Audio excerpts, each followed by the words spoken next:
Yo les potes, j'espère que vous allez bien. Aujourd'hui, on se retrouve pour une toute nouvelle vidéo où on va parler de Spider-Man Brand New Day. Spider-Man Brand New Day, je vous avais déjà fait une vidéo dessus où je vous montrais les différentes rumeurs, différentes infos qu'on avait pu avoir. Certaines d'entre elles ont été confirmées. L'arrivée de Martin Lee, qui a été confirmé par rapport aussi aux fans qui se trouvaient sur le lieu où on a eu le genre de tank avec le logo des démons qui fait direct référence à Martin Lee. Donc par la suite ils l'ont officiellement dit qu'il serait présent. On a aussi eu l'arrivée de Hulk qui a été confirmée et l'arrivée du Scorpion. Aussi, je vais vous parler d'une rumeur qui n'a pas été confirmée, mais Venom pourrait arriver dans Spider-Man Brand New Day.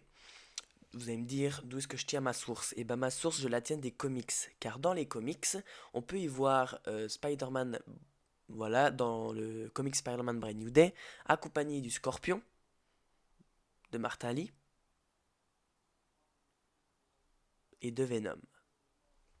Voilà, donc on a déjà ces méchants là. Donc Venom, vous allez me dire Venom est mort dans Venom 3. Oui, il est mort.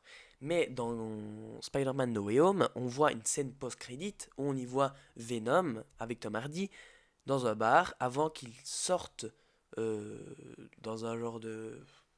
Je ne sais même plus comment on appelle ça, un portail on va dire, et rentre dans son univers. Et ben,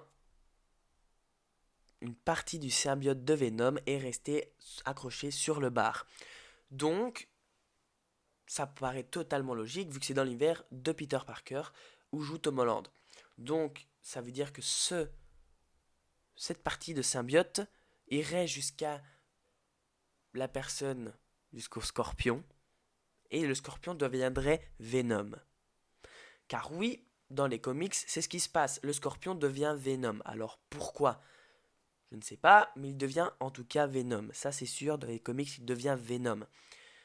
Aussi, Peter, il aura besoin de l'anti-Venom pour battre Venom. Vous allez me dire, comment il va faire? Eh bien déjà, il aura besoin d'une antimatière.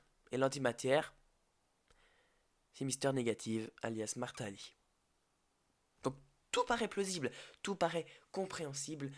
Donc voilà, je le redis, c'est une rumeur, elle n'a pas été confirmée, mais si cela arrive, ce sera génial. Il devra déjà battre le Scorpion avant qu'il devienne Venom, pour ensuite battre Venom et envoyer Scorpion en prison. Donc, ça devrait être incroyable. Déjà avec les leaks qu'on a vus, j'ai vu aussi un leak où il y avait une grosse explosion derrière le tank, enfin le genre de tank. C'est waouh. Surtout que c'est la première scène d'action, je l'avais déjà dit dans ma vidéo, mais qu'ils allaient tourner leur première scène, ce serait une première scène d'action, donc ça ne voulait pas dire que ce sera la première scène du film. Là, on peut dire que Spider-Man aura de l'action. On a eu aussi une scène où Spider-Man voltige dans les airs, sur place, et au montage, ce sera pas sur place évidemment. Mais tout ça paraît bien, que si Venom arrive, ce sera génial parce qu'on aura enfin la rencontre entre Venom et Spider-Man dans le MCU. On les a déjà eu plein de fois, oui, ok, dans les comics et tout ça, mais jamais dans une adaptation. On a déjà eu adaptation Spider-Man, adaptation Venom, mais jamais les deux ensemble. Donc ça pourrait vraiment être génial. Voir aussi comment ils vont adapter Venom, voir s'ils vont le faire plus féroce, ou alors ils vont juste le faire le même que dans les films Venom. Mais comme c'est pas le vrai Venom, c'est une partie de Venom, à mon avis, il y a des chances pour qu'il soit peut-être plus gros, plus badass, plus monstrueux. Voilà. Donc ça, faut voir aussi. Mais sinon, ça paraît très cool. Donc moi, je vous dis ciao bye, et on se retrouve pour une prochaine vidéo.